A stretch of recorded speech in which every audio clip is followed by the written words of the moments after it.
Plot দুর্নীতির মামলা সহ আরও ৩টি মামলাতে অভিযুক্ত বাংলাদেশের সাবেক প্রধানমন্ত্রী শেখ হাসিনাকে পৃথকভাবে কারাদণ্ড দিয়েছে আদালত।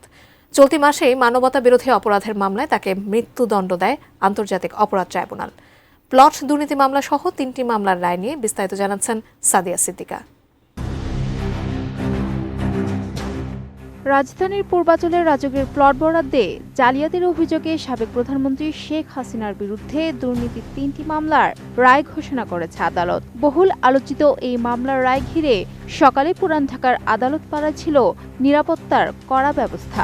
বৃহস্পতিবার বেলা 11টা 23 মিনিটে ঢাকার বিশেষ জজ 5-এর বিচারক মোহাম্মদ আবদুল্লাহ আল মামুন এজলাস প্রবেশ করেন এবং কিছুক্ষণের মধ্যেই একে একে রায় পড়া শুরু করেন।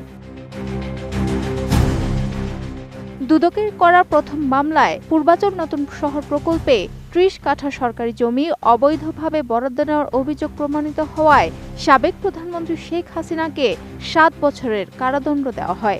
একই মামলায় অভিযুক্ত করা হয় শেখ হাসিনার ছেলে সজীব ওয়াজেদ জয় এবং মেয়ে সাইমা ওয়াজেদ পুতুলকে। উভয়কেই 5 বছরের কারাদণ্ড দিয়েছে আদালত।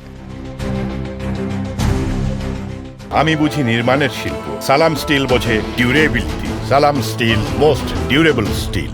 বিচারক মোহাম্মদ আবদুল্লাহ আল মামুন জানান, 3 মামলায় অপরাধ প্রমাণিত হওয়ায় 7 বছর করে 21 বছরের কারাদণ্ড দেওয়া হয়েছে শেখ হাসিনাকে। সাজা একটার পর একটা কার্যকর করা হবে। জানা যায়, পৃথক 3 মামলায় একমাত্র হাজিরাকৃত আসামি ছিলেন রাজুকের সাবেক সদস্য মোহাম্মদ খুরশিদ আলম। তাকে আদালতে হাজির করা হয়।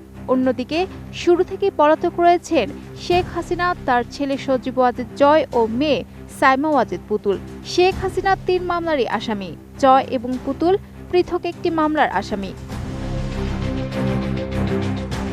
প্রথম মামলাটি করেন দুদকের উপপরিচালক সালাউদ্দিন। ক্ষমতার অপব্যবহার করে পূর্বাঞ্চলে 10 কাঠার সরকারি প্লট বরাদ্দ নেওয়ার অভিযোগে গত 14 জানুয়ারি তিনি শেখ হাসিনা সহ 8 জনকে আসামি করেন। তদন্ত শেষে 10 মার্চ তদন্ত কর্মকর্তা দুদকের সহকারী পরিচালক আফনান জান্নাত কেয়া মোট 12 জনের বিরুদ্ধে চার্জশিট দাখিল করেন। এ মামলায় 29 জন সাক্ষ্য দেন। দ্বিতীয় মামলাটি করেন দুদকের সহকারী পরিচালক এস.এম. রাশিদুল হাসান। অভিযোগ করেন, একই প্রকল্পে 10 কাঠা প্লট বরাদ্দের অনিয়মের। এতে শেখ হাসিনা, সজীব ওয়াজেদ জয় সহ মোট 15 জনকে আসামি করা হয়। তদন্ত শেষে আরও 2 জন যুক্ত হয়ে 17 জনের বিরুদ্ধে চার্জশিট দেওয়া হয়। এই মামলায় 23 জন সাক্ষ্য দিয়েছেন। অপরদিকে তৃতীয় মামলাটি পূর্বাঞ্চলে 10 কাঠার প্লট জালিয়াতি নিয়ে। মামলাটি করেন দুদকের সহকারী পরিচালক আফনান জান্নাত কিয়া। এতে শেখ হাসিনা ও পুতুল সহ 16 জনকে অভিযুক্ত করা হয়। গত 31 জুলাই বিচারক মোহাম্মদ আবদুল্লাহ আল মামুন 3 মামলার অভিযোগ গঠন করে বিচার শুরুর আদেশ দেন। Sadia Siddika, ATN news.